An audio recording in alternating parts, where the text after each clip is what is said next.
Student, good morning. Good morning, sir.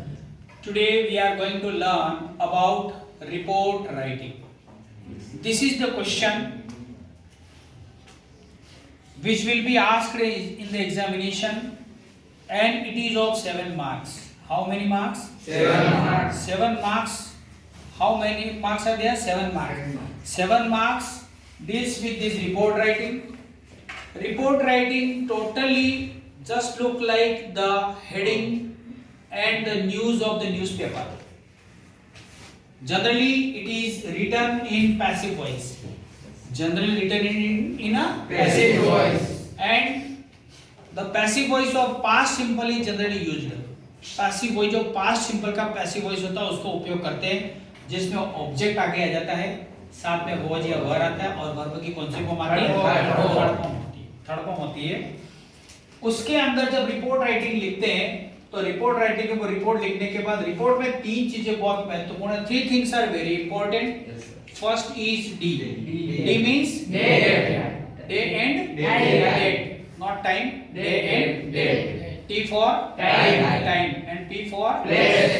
These things are very important because when we write a report, जब हम एक report लिखते हैं तो हमें इन बातों का विशेष रूप से उल्लेख करना पड़ता है। Report never becomes false. Report कभी फॉल्स हो नहीं सकती। आपने देखा 2 न्यूज़पेपर होते हैं, दूसरे दिन अखबार की न्यूज आती है तो आप देखते मान लो एक्सीडेंट हुआ है तो एक्सीडेंट में आप देखना दोनों की जगह सही होगी। देवारी के पास हुआ, NH इतने पे हुआ, इतने लोग घायल हुए, इतने मर गए, किससे एक्सीडेंट हुआ, सारी बातें सेम आती नहीं आती। तो सेम आने का मतलब क्या होता है? रिपोर्ट हमेशा फॉल्स इश्यू पर चलता नहीं है। आप देखिए मैं एक रोड एक्सीडेंट पे रिपोर्ट लिख रहा हूँ। सबसे पहले मैंने हेडिंग लिख दिया रोड एक्सीडेंट। सबसे पहले DTP मैनर के तहत पहले वो समय जगह आती है, क्या आता है? जगह। देवारी एक कोई भी डेट लिख दो, 25 जुलाई। और terrible road accident was observe. Observe लिखो या नोटिस लिखो, या तो ऑब्जर्व देखा गया आपने या आपने इसको देखा। और अगर आप नोटिस शब्द याद नहीं है तो सीन लिख दो, देखा गया सीन। थर्ड फॉर्म लिख सकते हैं। ऑन NH 76 की नेशनल हाईवे नंबर 74 पर एट अबाउट 12 AM लगभग रात को 12 बजे हुआ। Near by Devari cross road, मैंने आपको बताया था चौराहा जो होता है उसको इंग्लिश में क्या कहते हैं? क्रॉस रोड कहते हैं। इट वाज अ नोटिस, इसको नोटिस किया गया।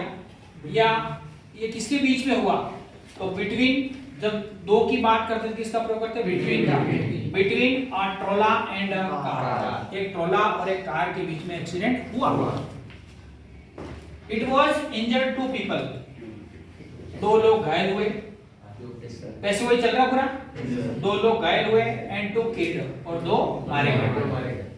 दोज हु वर किल्ड, जो मारे गए, वर सेंट टू मॉर्चरी। जब भी एक्सीडेंट वगैरह में जो केसेस होते हैं उसमें कोई मारा जाता है तो उसको मॉर्चरी भेजा जाता है फॉर पोस्टमार्टम। क्या शब्द लिख सकते हो? For postmortem. आगे मैं बात बता रहा हूं आपको, इसमें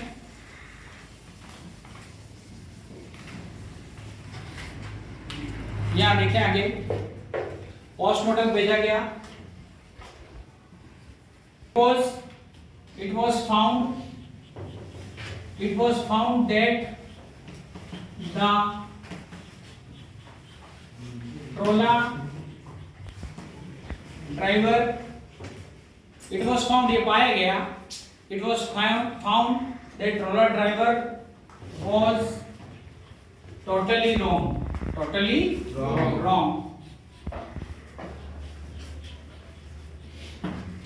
रॉन्ग था।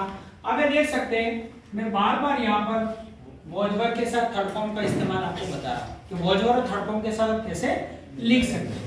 It was found that the troller driver was totally wrong, वो गलत था। He was found in drunken stage.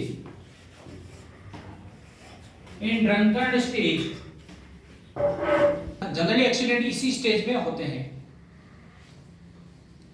इसमें होते हैं। आगे the police was informed, police को क्या किया? इन्फॉर्म किया गया।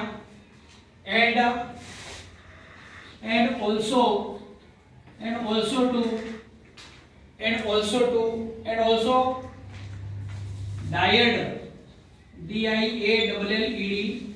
diode to 108। जब भी कोई ऐसे मिसहैप्स होते हैं तो अक्सर हमारी सुविधा है भारत के अंदर 108 नंबर पर क्या करना पड़ता है, कॉल करना पड़ता है।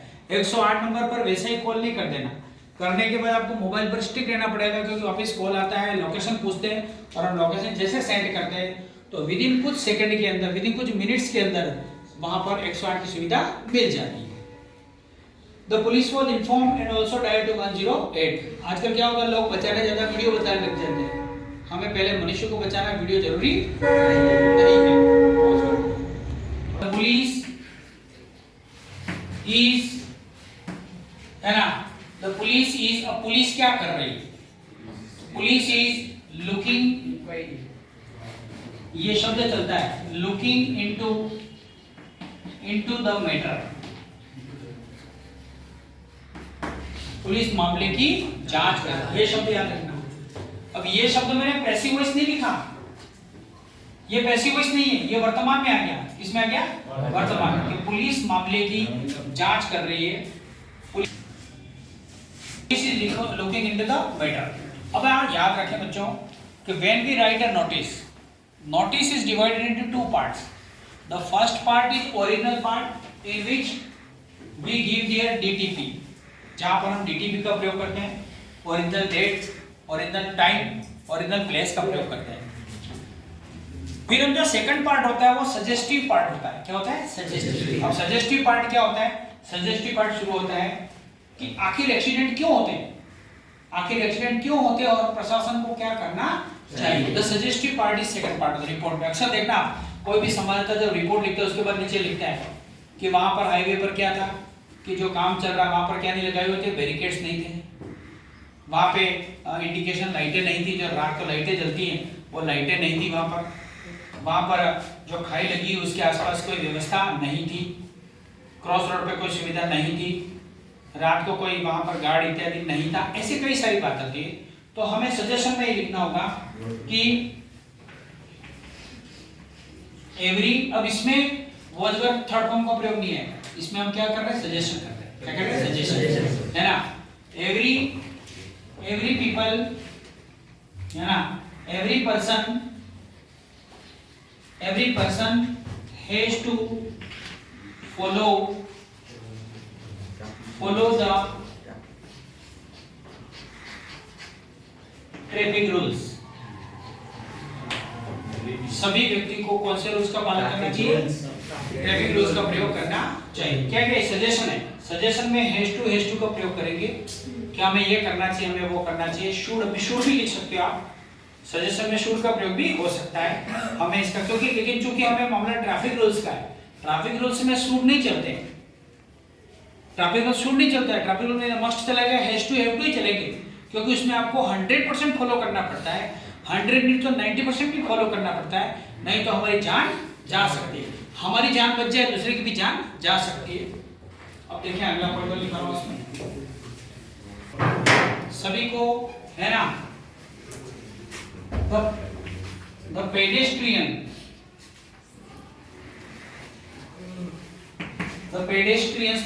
कौन होते हैं, पैदल चलने वाले, पैदल चलने वाले क्या कहते हैं, पेडेस्ट्रियंस। या अगर आपको इतना लंबा शब्द याद नहीं आए तो आप लिख सकते हैं those who walks, जो पैदल चलते हैं। सिंपल बात है, अगर आपको पेडेस्ट्रियन शब्द याद नहीं है, those who walks, the pedestrians have to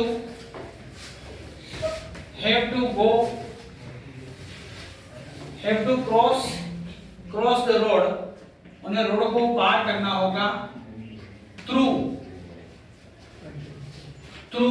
zebra crossing। कौन सी crossing, zebra crossing।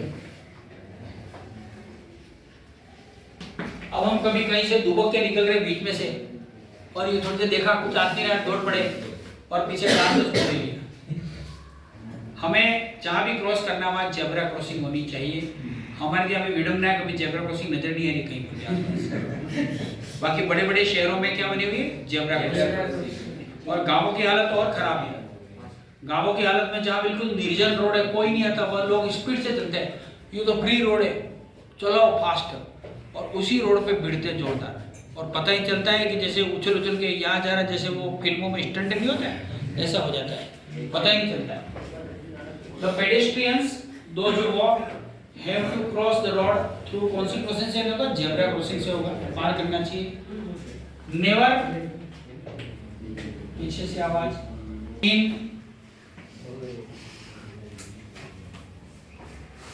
drunken stage,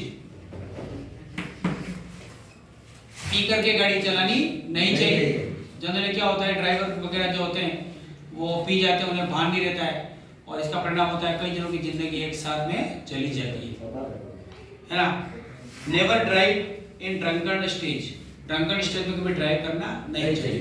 कई ड्राइवर लोग मिलते हैं, हम बात करते हैं, पूछते हैं, मैंने कहा आप ये कभी सर हम इतनी गाड़ी चलाते थक जाते हैं। मैंने कहा अगर आप कोई कंपटीशन करें रात भर गाड़ी में भी चला सकता हूँ, आप भी चलो चलो, मैं खुद से सुबह उठ के पानी पी सकता हूँ। मैंने कहा ऐसा नहीं, अगर आप सोचोगे तो आपको सारी चीज़ों की जरूरत है, आप नहीं सोचोगे किसी चीज़ की जरूरत नहीं है, आप उसको अपना बना लोगे तो आप उसके भरोसे ही रहोगे, नहीं बनाओगे तो ऐसा कुछ होता नहीं है। नेवर ड्राइव इन ड्रंकन स्टेज, ड्रंकन स्टेज में गाड़ी चलानी नहीं चाहिए, गाड़ी चलानी नहीं चाहिए इसके अंदर। आगे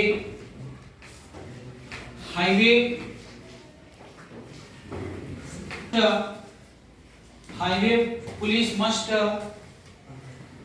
be there for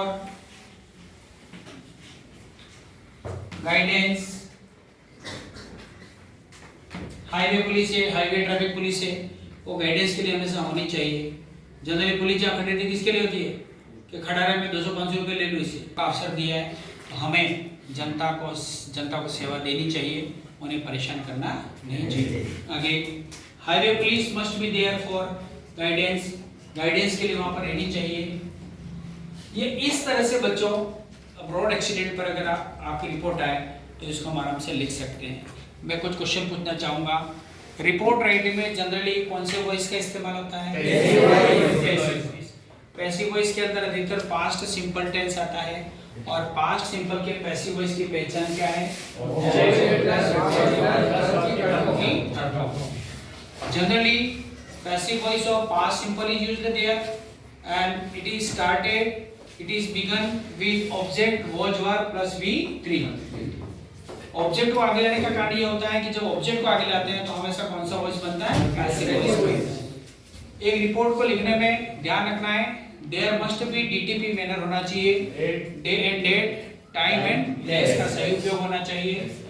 इसमें फॉल्स नहीं देते हैं। फॉल्स क्यों देते हैं? Because when you will observe the next day's newspaper, the following day's newspaper, then you will find that 1, 2, 3, 4 all the newspaper have the similar news in that file. That's why it is called report, and report must be true। report हमेशा क्या होनी चाहिए? true होनी चाहिए, तर्क पर आधारित होनी चाहिए, सत्य बात पर आधारित होना चाहिए। when we write a report, the first part is original part and the second part is suggestive part। second part क्या होता है? suggestive part होता है। कोई भी होगा उसके बाद में हमें क्या देना पड़ता है? सजेशन देना पड़ता है। अगर आप इस तरह से लिखते हैं, it will be in one page, एक पेज में हो जाएगी, और एक पेज में अगर आप लिखते हैं तो you can get easily 7 out of 6, 5, 7 marks in your examination. Thank you for today. Thank you. समझ में आ गए? तो आप ये मेरे YouTube चैनल पे मैं डालूंगा इसको सबको। तो बताइए रोड इसमें कोई पूछना आपको? रिपोर्ट राइटिंग में क्या क्या बातें मैं तो थोड़ा बोलते जाओ। और पैसिव वॉइस, और कितने पार्ट होंगे रिपोर्ट के? 2 पार्ट होंगे। पहला पार्ट तो ओरिजिनल होगा, दूसरा सजेशन होगा। सजेशन में आप चाहो तो शुड का प्रयोग कर सकते हो, हैव टू का प्रयोग, हैज टू का प्रयोग कर सकते हैं। सजेशन में दिया जा सकता है। और सजेशन रोड पे मस्ट के द्वारा हैव टू और करना ही पड़ता है। आप रोड रूल्स का फॉलो नहीं करोगे तो आपके साथ मिसहैप्स हो सकता है। Thank you.